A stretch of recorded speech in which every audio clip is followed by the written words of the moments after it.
Student, मैं सौरभ कोहली आपका हार्दिक स्वागत करता हूं अपने यूट्यूब चैनल में। आज हम चर्चा करेंगे mid term examination class 9 subject Hindi के बारे में। सबसे पहले एक बार हम देख लें क्वेश्चंस कौन कौन से आए थे, फिर हम चर्चा करेंगे आज की एक्चुअल आंसर की जो आज डीओई की तरफ से आई है। तो मैक्सिमम मार्क्स थे इसके 80। सबसे पहले था अपठित गद्यांश की तरह अपठित अंश। निम्नलिखित गद्यांश को ध्यानपूर्वक पढ़िए और पूछे गए प्रश्नों के उत्तर लिखिए। वर्तमान में कई जीवों और पेड़ पौधों का अस्तित्व खतरे में है, कई तो विलुप्त हो चुके हैं। स्थिति इतनी भयावह है कि वन्य जीव संरक्षण कानून के बावजूद भी लोग अपने स्वार्थवश जंगली जीवों की हत्या और पेड़ पौधों की अंधाधुंध कटाई कर रहे हैं। तो ये पर्यावरण पर था आपका जो था गद्यांश। तो देखते हैं इसके बारे में गद्यांश में क्या क्या चीज़ें पूछी गई थी। गद्यांश के अनुसार वर्तमान में किसका अस्तित्व खतरे में है। गद्यांश के अनुसार मनुष्य अपने स्वार्थ में क्या भूल गया है। तीसरा प्रश्न था गद्यांश के अनुसार वन्य जीवों के संरक्षण के लिए क्या आवश्यक है। और फोर्थ था प्रयोगशालाओं के भीतर संरक्षण का लक्ष्य किस तरह हासिल किया जा सकता है। इसमें पॉइंट्स दे रखे, पेड़ पौधे लगाकर, सामुदायिक योजना के माध्यम से और उचित भरण पोषण के माध्यम से पेड़ पौधे लगाकर। फिफ्थ है मनुष्य किस भावना के कारण से जंगली जीवों की हत्या और पेड़ पौधों का अंधाधुंध कटाई कर रहा है। आंसर हम सभी अभी क्वेश्चंस के बाद हम चर्चा करेंगे आंसर की के हिसाब से। सेकंड था निम्नलिखित काव्यांश को ध्यानपूर्वक पढ़िए और पूछे गए प्रश्नों के उत्तर लिखिए। काव्यांश क्या पूछा गया आप देख सकते हैं। क्षमा शोभती उस भुजंग को जिसके पास गरल हो, उसको क्या जो दंतहीन विशर हित विनीत सरल हो। 3 दिवस तक पंथ मांगते रघुपति सिंधु किनारे, बैठे पढ़ते रहे छंद अनुनय के प्यारे प्यारे। तो इस पर था ये, आप देखिए बाकी। क्षमा शोभती उस भुजंग को जिसके पास गरल हो, पंक्ति में कवि को क्या आशय है। दूसरा प्रश्न था कवि के अनुसार राम के अनुनय विनय का समुद्र पर क्या प्रभाव पड़ा। तीसरा कवि के अनुसार राम के क्रोधित होने पर समुद्र ने क्या किया। चौथा प्रश्न था कवि के अनुसार विनयशीलता किस पर सुशोभित होता है। पांचवा था काव्यांश में भुजंग शब्द का अर्थ है। और इसमें अथवा में आगे था रोने वाला ही गाता है, मधु विष है दोनों जीवन में, दोनों मिलते जीवन क्रम में, पर विष पाने पर पहले मधु मूल्य अरे। कुछ बढ़ जाता है रोने वाला ही गाता है, प्राणों की वर्तिका बनाकर, और तिमिर की काली चादर जलने वाला दीपक ही तो जग का तिमिर मिटा पाता है, रोने वाला ही गाता है। इसके ऊपर प्रश्न थे मधु विष है दोनों जीवन में से कवि का क्या आशय है। दूसरा प्रश्न था रोदन के पीछे गायन है, कवि के अनुसार ये किसका नियम है। काव्यांश में दीपक का क्या कार्य है। फोर्थ है कवि के अनुसार सुख का महत्व कब बढ़ जाता है।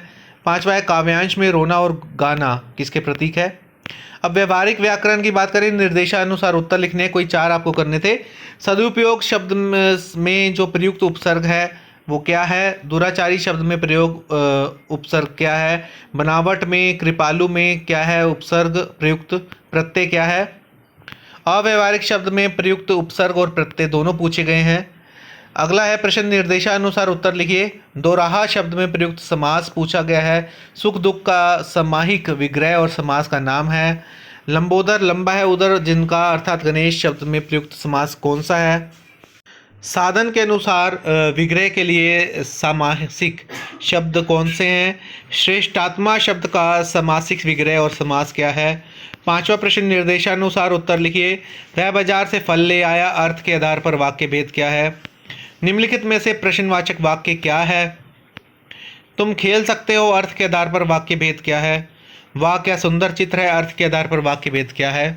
राधा पत्र लिखती है वाक्य का प्रश्नवाचक परिवर्तन है। प्रश्न छठा निर्देशानुसार उत्तर लिखिए। चारू चंद्र की चंचल किरणें खेल रही थी जलथल में, पंक्ति के अलंकार के बारे में बताइए। रहीमन पानी राखिए बिन पानी सब सून, पंक्ति में अलंकार को पहचानना है। प्रकृति बालक सी हंस रही अलंकार की पहचान करनी है। शशि सम शीतल सौम्य में छवि थी अलंकार की पहचान करनी है। पांचवा है निम्नलिखित में से रूपक अलंकार की पहचान कीजिए। आपके सामने ऑप्शन दिए गए हैं। अभी हम चर्चा करते हैं। प्रश्न 7वां, पाठ्य पुस्तक एवं पूरक पुस्तक। निम्नलिखित गद्यांश को पढ़कर पूछे गए प्रश्नों के उत्तर सही विकल्प चुनकर लिखिए।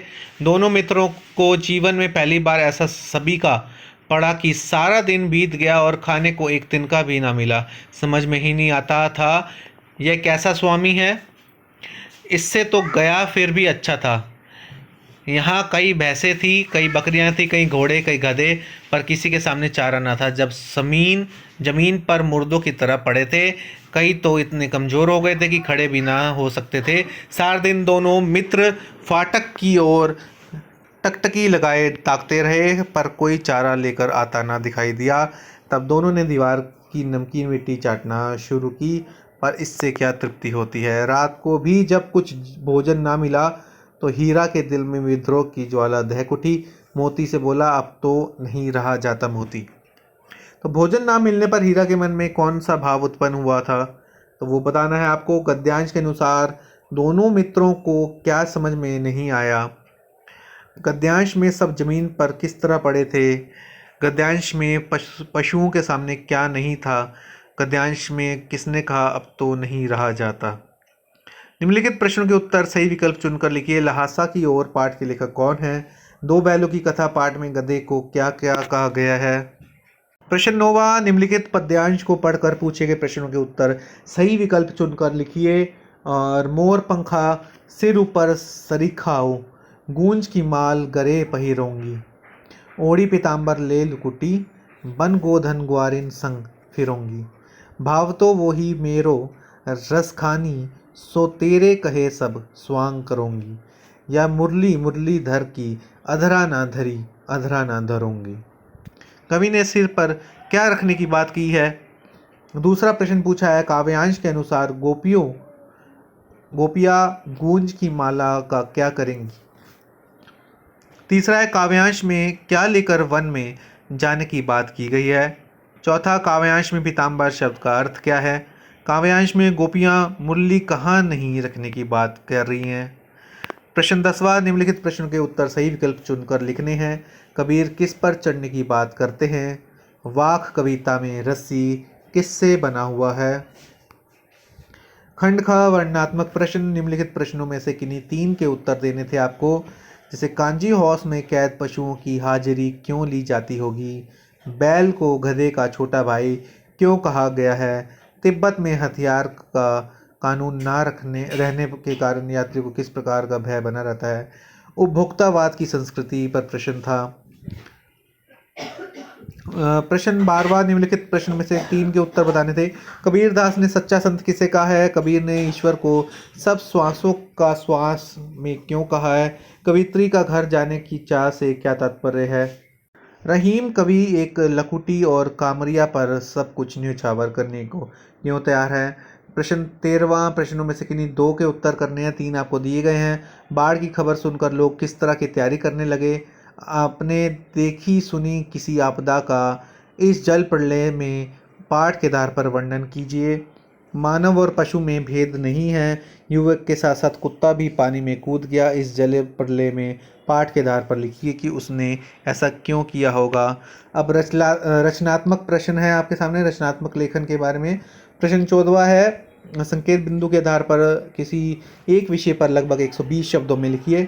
मेरा प्रिय खेल। संकेत बिंदु दिए गए हैं। परिचय बताने पसंद करने का कारण, खेल की विशेषता।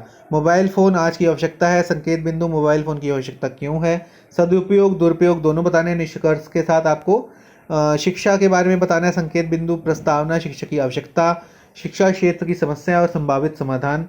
प्रश्न 15वां है आपके सामने। एक निम्नलिखित किसी एक विषय पर लगभग 100 शब्दों में पत्र लिखिए।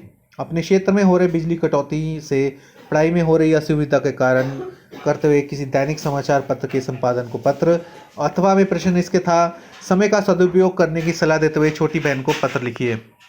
16वां प्रश्न था, परिश्रम का फल मीठा होता है विषय पर लगभग 100 शब्दों में एक लघु कथा लिखिए। अथवा में था, अपने क्षेत्र में जल भराव की समस्या के समाधान का सुझाव देते हुए नगर निगम के उपायुक्त को लगभग 100 शब्दों में एक ईमेल लिखिए। समाचार पत्र किस प्रकार हमारे लिए उपयोगी है इस विषय पर अपने मित्र से लगभग 80 शब्दों में संवाद लिखिए। अथवा में था अपने विद्यालय में प्रस्तावित खेल उत्सव के लिए लगभग 80 शब्दों में एक सूचना लिखिए। तो ये था आज का हमारा प्रश्न। अब हम चर्चा करते हैं उत्तरों की। तो ये है हमारे सामने आंसर की मार्किंग स्कीम जो अभी हमने चर्चा की हिंदी के प्रश्न पत्र की, उसकी मार्किंग स्कीम है। तो इसकी चर्चा अब हम करते हैं। प्रश्न 1 के बारे में इसमें उत्तर दिया गया है। ग में पहले का है ग कई जीवों और पेड़ पौधों का, और दूसरे का है प्रश्न 1 का दूसरा का है ख, प्रश्न तीसरे का है घ सकारात्मक दृष्टिकोण, चौथे का है ग उत्तर उचित भरण पोषण के माध्यम से, और पांचवा का है ख स्वार्थवश। प्रश्न दूसरा है ग सही उत्तर, दूसरे का पहले का है ग, और प्रश्न दूसरे का है घ सही उत्तर, प्रश्न दूसरे का तीसरे का है ख, और चौथे का है ग शक्तिशाली, पांचवे का है सांप। अथवा में प्रश्न था। अथवा में प्रश्न की बात करें तो अथवा का उत्तर देखिए, पहले का था ख जीवन में सुख और दुख दोनों ही होते हैं, दूसरे का था ग प्रकृति का, तीसरे का है संसार को आलोकित करना, चौथे का है दुख के बाद, पांचवे का है दुख और सुख दोनों। कोई चार व्यवहारिक व्याकरण प्रश्न तीसरा, कोई चार करने थे इसमें से। तो पहले का अगर हम देखें तो पहले का है ग उत्तर, दूसरे का है ख दूर, तीसरे का है आवट, चौथे का है लू, पांचवे का है अ और इक। और प्रश्न 4 की बात करें तो प्रश्न 4 में उत्तर था पहले का ग द्विगु समास, दूसरे का है सुख और दुख द्वंद्व समास, तीसरे का है बहुब्रीहि समास, और चौथे का है यथा साध्य, पांचवे का है श्रेष्ठ है जो आत्मा, कर्मधारय समास। समास के ऊपर प्रश्न थे ये, तो आपके सामने उत्तर हैं। प्रश्न 5वां, कोई चार उत्तर करने थे इसमें। पहले का है ख विधानवाचक, दूसरे का है क क्या परिश्रमी व्यक्ति अवश्य सफल होते हैं, तीसरा का था ग आज्ञावाचक, चौथा का था घ विस्मयवादी वाचक, पांचवा का था क्या राधा पत्र लिखती है। छठे प्रश्न की बात करें तो छठे प्रश्न में भी कोई चार करने थे, आपके सामने 5 ऑप्शन थे। तो पहले का था क अनुप्रास अलंकार, दूसरे का था यमक अलंकार, तीसरे का था क उपमा अलंकार, चौथे का था ख उपमा अलंकार, पांचवे का था पायो जी मैंने राम रतन धन पायो। सातवां बात करें सातवें प्रश्न की पाठ्य पुस्तक एवं पूरक पुस्तक की, तो सभी प्रश्नों की बात करें तो सभी इसमें करने थे। तो सभी में इसमें देखें, पहला था ग विद्रोह का भाव, दूसरा था ये कैसी स्वामी है, कैसा स्वामी है मुर्दों की तरह, चौथा था क चारा, पांचवा था हीरा ने। आठवां था सभी, पहले का था ख राहुल सांकृत्यान सहिष्णु, दूसरा का ख। नौ का पहला ग मोरपंख, दूसरे का था गले में डालेंगी, तीसरे में लाठी, चौथे का था पीला कपड़ा, पांचवा था होठों पर।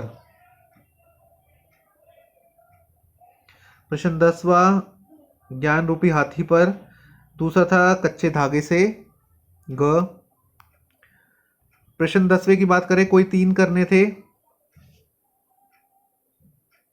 पहला का था कांजी हाउस एक प्रकार से पशुओं की जेल थी, उसमें एक ऐसे आवारा पशु कैद होते थे जो दूसरों के खेतों में घुसकर फसलें नष्ट करते थे। अंत कांजी हाउस के मालिक का यह दायित्व होता था कि वह उन्हें जेल में सुरक्षित रखें तथा भागने ना दें, इस कारण हर रोज उनकी हाजिरी लेनी पड़ती होगी। दूसरा था बैल को गधे का छोटा भाई इसलिए कहा गया है क्योंकि बैल भी सीधा साधा जानवर है, वह भी सहनशील है पर गधे जितना नहीं। बैल सींग चलाकर, अड़ियल रुख अपनाकर तथा कई अन्य तरीकों से अपना विरोध एवं असंतोष प्रकट कर देता है। तीसरा था तिब्बत में हथियार संबंधी कानून न होने से यात्रियों को हमेशा अपनी जान को खतरा बना रहता है। लोग हथियार को लाठी डंडे की तरह लेकर चलते थे। डाकू अपनी रक्षा के लिए यात्रियों या लोगों को पहले मार देते थे, तब देखते थे कि उनके पास कुछ है भी या नहीं। इस तरह हमेशा जान जोखिम में रहती थी। लेखक के अनुसार जीवन में सुख का अभिप्राय केवल उपभोग सुख नहीं है, बल्कि अन्य प्रकार के मानसिक, शारीरिक और सूक्ष्म आराम भी सुख कहलाते हैं। ये सत्य बात है। सुख केवल भोग नहीं है, मानसिक, शारीरिक और सूक्ष्म आराम भी सुख कहलाते हैं, परंतु आजकल लोग केवल उपभोग सुख को ही सुख कहने लगे हैं। 12वां प्रश्न था, कोई 3 करने थे। 12वें प्रश्न में, इस संसार में सच्चा संत वही है जो जाति, धर्म, संप्रदाय आदि के भेदभाव से दूर रहता है और तर्क वितर्क, वैर विरोधी और राम रहीम के चक्कर में पड़े बिना प्रभु की सच्ची भक्ति करता है। दूसरा था, प्रश्न की बात करें, दूसरे का उत्तर है, देखें, कबीर का मानना था कि ईश्वर घट घट में समाया है, वह प्राणी को हर सांस में समाया हुआ है, प्राणी के हर सांस में समाया हुआ है, उसका वास प्राणी के मन में ही है। तीसरा था उत्तर, कवित्री का तात्पर्य है परमात्मा से मिलना अर्थात ईश्वर का सानिध्य। चौथा था, कवि के लिए सबसे महत्वपूर्ण है कृष्ण, इसलिए कृष्ण की एक एक चीज उसके लिए महत्वपूर्ण है, यही कारण है कि वह कृष्ण की लाठी और कंबल के लिए अपना सर्वस्व न्यौछावर करने को तैयार है। 13वां प्रश्न था, कोई 2 करने थे, तो पहले का उत्तर है, बाढ़ की खबर सुनकर लोग अपनी सुरक्षा के प्रबंध और अति आवश्यक सामानों को जुटाने में लग गए। उन्होंने आवश्यक ईंधन, आलू, मोमबत्ती, दिया, सलाई, पानी की पीने का पानी और कंपोज की गोलियां इकट्ठी कर ली ताकि बाढ़ से घिर जाने पर कुछ दिनों तक गुजारा चल सके। दूसरा था, विद्यार्थी द्वारा तर्कपूर्ण और सटीक उत्तर दिए जाने के अनुसार अंक दिए जाएंगे। दूसरे का अगर आप ढंग से लिखते हैं उत्तर तो भी उत्तर ढंग से दिया जाएगा, उसका जो आंसर का पॉइंट है। और तीसरा था, कुत्ता बहुत वफादार पशु होता है, जब नौजवान पानी में कूदा तो वह अपने मालिक को बचाने के उद्देश्य से ऐसा किया होगा, उसकी गहरी मित्रता इससे प्रदर्शित होती है। रचनात्मक लेखन में देखिए, 14वां जो प्रश्न था, अनुच्छेद लेखन में भूमिका, विषय वस्तु, भाषा, मौलिकता एवं शोध के ऊपर अंक बांटे गए हैं, उसके अनुसार आपको करने थे। पत्र लेखन के अनुसार भी आपको अंक बांटे गए हैं, विषय वस्तु पर 3, भाषा पर 1, औपचारिकताएं आरंभ के ऊपर 1। प्रश्न 16वां लघु कथा लेखन में रचनात्मक प्रस्तुति, विषय वस्तु, भाषा के ऊपर भी प्रश्न बांटे गए हैं। ईमेल लेखन आपको हमने बताया था, आप देख सकते थे उसमें कि किस प्रकार लिखना था, आरंभ और अंत किस प्रकार होता है, विषय वस्तु क्या है और भाषा। संवाद लेखन पर भी इस समय पॉइंट बांटे गए हैं, आप देखें, और सूचना लेखन पर भी।